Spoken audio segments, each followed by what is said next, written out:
But కానీ ఇక్కడ నాకు ఆశ్చర్యం అనిపించేది ఏంటంటే ఒకటి తమిళనాడు నుంచి ఎవరు ఎక్కువ మంది రారు, లేదా కేరళ నుంచి ఎక్కువ మంది రాదు, కర్ణాటక నుంచి ఎక్కువ మంది ఎందుకో మన ఇండస్ట్రీలో ఎక్కువ మంది వస్తున్నారు అనేది ఒకటి. నేను అబ్జర్వ్ చేసిన ఏంటంటే తమిళనాడు ఆల్రెడీ అక్కడ ఆపర్చునిటీస్ ఎక్కువ అండి.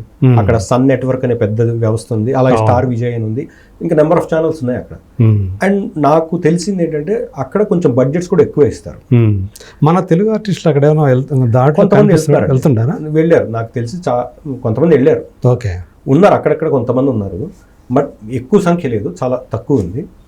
బట్ వేరే కర్ణాటక విషయానికి వస్తే వాళ్ళు ఎందుకు ఇక్కడ వస్తున్నారనే దానికి నాకు తెలిసింది చెప్తున్నాను. అక్కడ కన్నడలో సీరియల్స్ బడ్జెట్ చాలా తక్కువ అండి, లిమిటెడ్, వెరీ లిమిటెడ్. వేరేజ్ ఇక్కడికి వస్తే అదే ఆపర్చునిటీ. ఫర్ ఎగ్జాంపుల్ నేను కన్నడ అతను అనుకోండి, నన్ను ఇక్కడ తెలుగు వాళ్ళు పిలిచారు అనుకోండి, నాకు ఇక్కడ ఒక 2-3 వేలు ఇస్తే అక్కడికి వస్తే 6-7 వేలు ఇస్తున్నారు. నేను ఎందుకు రానండి? కరెక్ట్. అండ్ నేను వచ్చి సిన్సియర్గా పనిచేస్తాను, ఎందుకంటే నాకు ఇక్కడ ఎక్కువ వస్తుంది, బయట స్టేట్కి వెళ్ళినా కూడా ఎక్కువ వస్తుంది, కాబట్టి నేను అగ్రిమెంట్ చేసి బాండెడ్గా పనిచేస్తాను.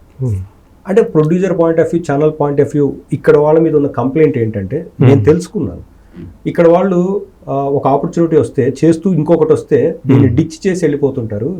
ఇక్కడ లోకల్ కాబట్టి వాడిని మనం ఏం అనలేము, అందుకనే బయట నుంచి తెచ్చుకుంటే వాడు అగ్రిమెంట్కి బాండ్ అయ్యి మనకి ఏ ప్రాబ్లం క్రియేట్ చేయకుండా, డేట్స్ ప్రాబ్లం ఇవ్వకుండా చేస్తాడు అనే ఉద్దేశంతో వాళ్ళు బయట నుంచి ఎక్కువ తెచ్చుకుంటామనే ఒక న్యూస్ అండి. వాళ్ళు కూడా అట్లాగే అట్లా బాండ్ అయ్యి పని చేస్తూ ఉన్నారు.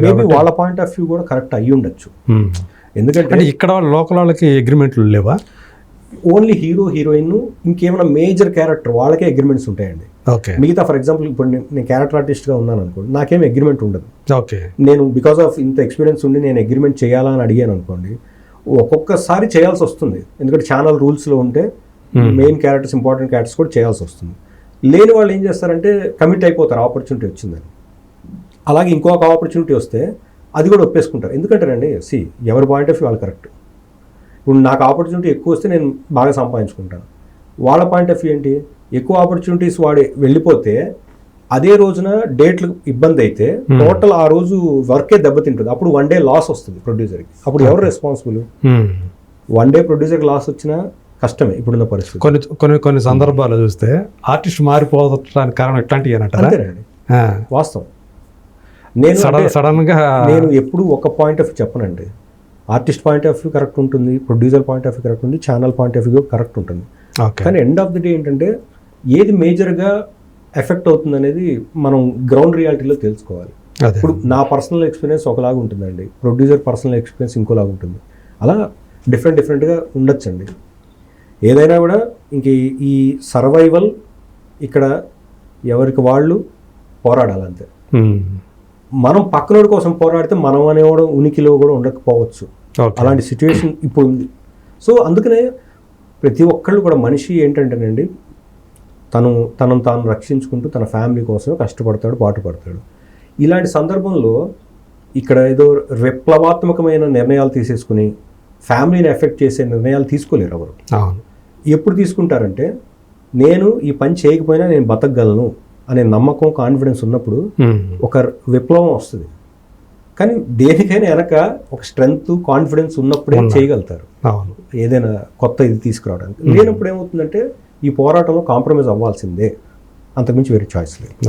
కాస్త ఏదైనా ఉడుకు రక్తం ఆ ఏజ్లో ఉన్నప్పుడు ఏమైనా కథ చేయగలుగుతారేమో, అంతే. కరెక్ట్. ఇప్పుడు మీరు అన్నట్టు అలాంటి వాళ్ళే ఈ సర్వైవల్ ప్రాబ్లంలో ఉంటారు, వాళ్ళు కూడా ఏం చేయగలుగుతారు? ఇప్పుడు సీనియర్స్ ఎవరు రానప్పుడు సీనియర్స్కి ఏంటంటే అప్పటికే అనుభవం అయి ఉంటుంది, వాళ్ళని అడిగినా వాళ్ళు రారు. ఇక్కడ 2 రకాల సీనియర్స్ ఉంటారండి. ఒకటి అనుభవం అయిపోయి మనకి ఎందుకు లేని కామ్గా ఉండేవాళ్ళు. రెండో రకం ఏంటంటే నాకు ఎందుకు ఇది అవసరం లేదని వేరే ఆప్షన్ వెతుక్కుని వేరే బిజినెస్ ఏదో చేసుకుంటూ ఉండేవాళ్ళు, అంతే. చాలా మంది అట్లా కనుమరుగైపోయినట్టు ఉండొచ్చు, ఉన్నారు కూడా. మీకు తెలిసిన వాళ్ళు మీ ఫ్రెండ్స్లో కూడా ఉన్నారు? అంటే నాకు అంతగా తెలియదు, బట్ ఉండొచ్చు అండి. ఎందుకంటే అంటే వాళ్ళకి అక్కడ ఉండటం ఇష్టం లేక, అడ్జస్ట్ అవ్వలేక వెళ్ళిపోయిన వాళ్ళు ఉండొచ్చు. నాకంటే నాకు తెలిసి నాకు ఇంకా థాట్లో రావట్లేదు, ఉండుంటారు బహుశా. మీకు బాగా మంచి ఫ్రెండ్స్ ఎవరండి ఇక్కడ? నాకు టెలివిజన్లో అండి చాలా మంది ఉన్నారు. మా producer Sriram, actor Sriram, okay, మంచి ఫ్రెండ్ అండ్ చాలా సపోర్టివ్, నాకు చాలా సందర్భాల్లో కూడా నాకు సపోర్టివ్గా ఉన్నాడు. అలాగే అంటే మాది శ్రీరామ్ అండి. ఓకే, ఇప్పుడు అవును జీలో కూడా చేస్తున్నాడు కదా. అదేంది రాయలసీమ యాసలో ఒకటి చేశాడు, అది ఈ అమ్మాయి అవును రోహిణితో చేసింది. అతను అప్పుడు ప్రొడ్యూసర్, ఇప్పుడు యాక్టింగ్ కూడా చేస్తున్నాడు.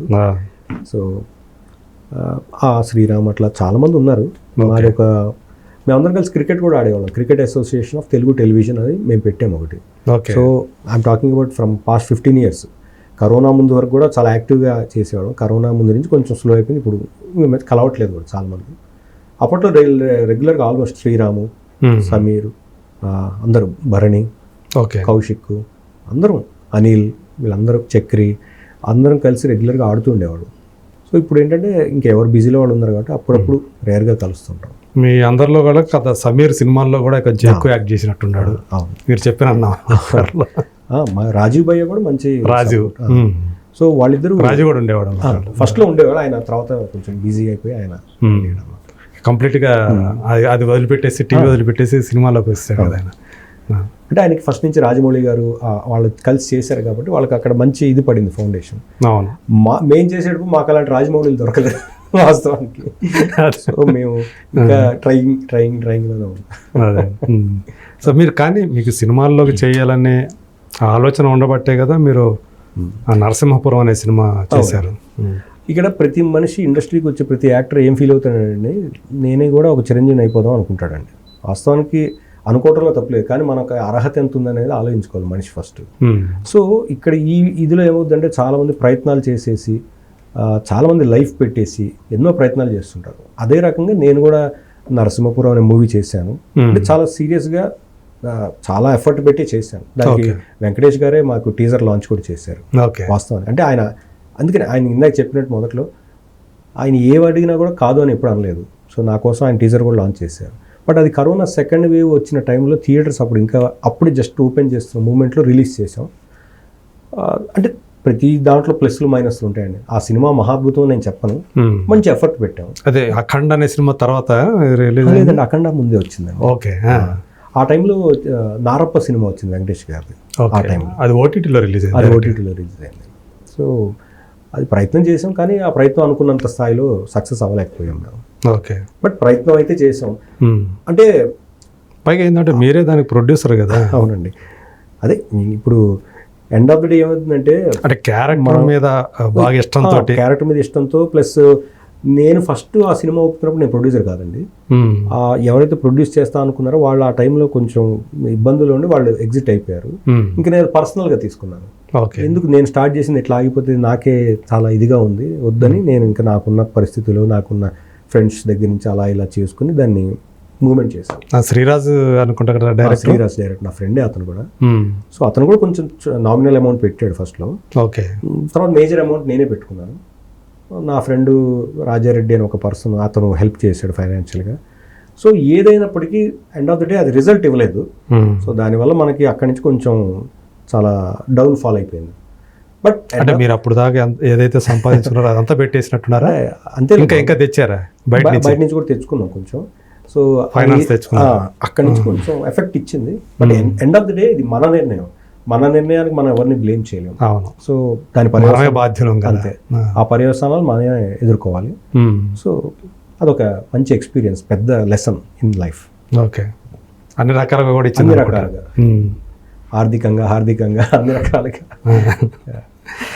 హీరోయిన్ విషయంలో కూడా ఏదో చిన్న ఇదైంది. అయ్యో అది పాపం, వాస్తవానికి తనతో మాకు ఏ ప్రాబ్లం లేదండి. అదే అంటే ఆమె ప్రమోషన్స్ కూడా రాలేదని, అంటే రాకపోవడానికి తన పర్సనల్ రీజన్స్ తనకున్నాయి. మేబీ ఆ టైంలో మేము కమిట్ అయిన అమౌంట్ ఇవ్వలేదు, అది అయ్యి ఉండొచ్చు. లేదా తనకు అప్పుడు ఇంట్రెస్ట్ లేదు, తనకు కొత్త ఆపర్చునిటీస్ వస్తున్నాయి. ఆ టైంలో మళ్ళీ చిన్న సినిమా కోసం ఎక్కడ రావాలి అనుకుని ఉండొచ్చు. End of the day she is very good actor and మంచి అమ్మాయి. అదే మీరు అదే చెప్తారు కదా, మనం మంచిగా చెప్పాలి కదా. చెడేం లేదండి వాస్తవానికి. ఇప్పుడు చెడు ఉన్నా కూడా చెప్పేయచ్చు. కొంతమంది చెప్తారు కదా, కొంతమంది అట్లాగే అంటారు కదా. చెడు అంటే మేబీ తను ప్రమోషన్ రాకపోవడమే చెడు అంటాను నేను, అంతకుమించి చెడేం లేదు వాస్తవంగా. అయితే వచ్చుంటే కొంచెం సపోర్ట్ అయి ఉండేది. అంటే ఆమె లెక్కలో ఆమెకు ఉండి ఉండొచ్చు. మనం ఈ టైంలో మనం వెళ్తే ఏదైనా మైండ్లో ఏమన్నా ఉందేమో మనకు తెలియదు. తను కూడా అప్పుడే కొంచెం గ్రో అవుతుంది, మంచి మంచి ఆపర్చునిటీస్ వస్తున్నాయి.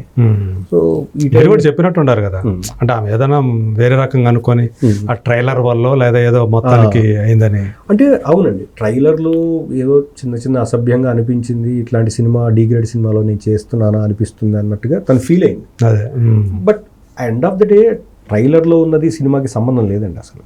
ఏదో ఒక చిన్న షార్ట్, అది 2-3 సెకండ్స్ షార్ట్ అంతే సినిమాకి. దాన్ని మనం ఇది పెట్టుకుని సినిమా అంతా అదే ఉంటుంది అనుకోవటం కరెక్ట్ కాదు. మనం ఏదంటే ఇంట్రెస్టింగ్గా అనిపించే కొన్ని కట్ చేసి ట్రైలర్ అనేది వెయిట్ చేస్తారు. అవును, బట్ అదొక సినిమా, మంచి అటెంప్ట్, ఒక సిస్టర్ సెంటిమెంట్ సినిమా. తన క్యారెక్టర్ చాలా బాగుంటుంది అమ్మాయిది, యాక్చువల్గా సిరిది చాలా మంచి క్యారెక్టర్. సరే, ఏదైనా గతం మీద అదే మీరు గతాన్ని మర్చిపోయి ఒక పాత్ర, ఒక చెల్లెళ్ళు మీకు. సినిమా చాలా మంది చూసిన వాళ్ళందరూ అయితే బాగా చేశారు అన్నారు. అదే మీ క్యారెక్టర్, అదే మీ పర్ఫార్మెన్స్ కి మాత్రం అప్లాజ్ వచ్చింది డెఫినెట్గా. ఎందుకంటే కాకపోతే అనుకున్నంత రీచ్ అవ్వలేదు. ఒక పెద్ద స్థాయిలో కనీసం ఎవరైనా పెద్దవాళ్ళు చూస్తుంటే అరే బాగా కష్టపడ్డాడు అనేది చెప్పేవాడు, బట్ రీచ్ అవ్వలేదు. ఆ తర్వాత కాలంలో సిరి మీరు దీని గురించి ఏమైనా మాట్లాడుకున్నారు అసలు? ఒక 2-3 సందర్భాలు కలిసాం, అట్లా ఇంకా ఆ డిస్కషన్ ఏం లేదు. అసలు ఈ సినిమా గురించి వచ్చినప్పుడు మాట్లాడుకోలేదు? వచ్చింది అప్పుడు. తనకి పాపం నిజంగా తెలియదు కూడా ఈ సినిమా రిజల్ట్ ఏంటి, ఎంత లాస్ అయ్యాం అనేది తెలియదు. నేను చెప్పిన తర్వాత చాలా ఆశ్చర్యపోయింది. అయ్యి అవునా, అరే సారీ అని అప్పుడు తను ఫీల్ అయింది పాపం. బట్ ఎంతైనా అది అయిపోయిన తర్వాత మనం ఏం చేయలేం కదా, అది అయిపోయిన ఎపిసోడ్. బట్ అది దాన్ని మనం మనసులో పెట్టుకుని ఒక రిలేషన్ ఏదైతే ఉంటుందో, మనం ఎక్కడైనా ఇక్కడ ఇండస్ట్రీలో అందరితో కనిపించాలి, ఎప్పుడైనా కనిపించినప్పుడు మాట్లాడుకోవాలి. సో దాన్ని మనసులో పెట్టుకుని మనం ఆ ఫ్రెండ్షిప్ని పోగొట్టుకోకూడదు. కరెక్ట్. అది సో ఎక్కడైనా కనిపించినప్పుడు మంచిగానే మాట్లాడుకుంటాం, అదేం ప్రాబ్లం లేదు.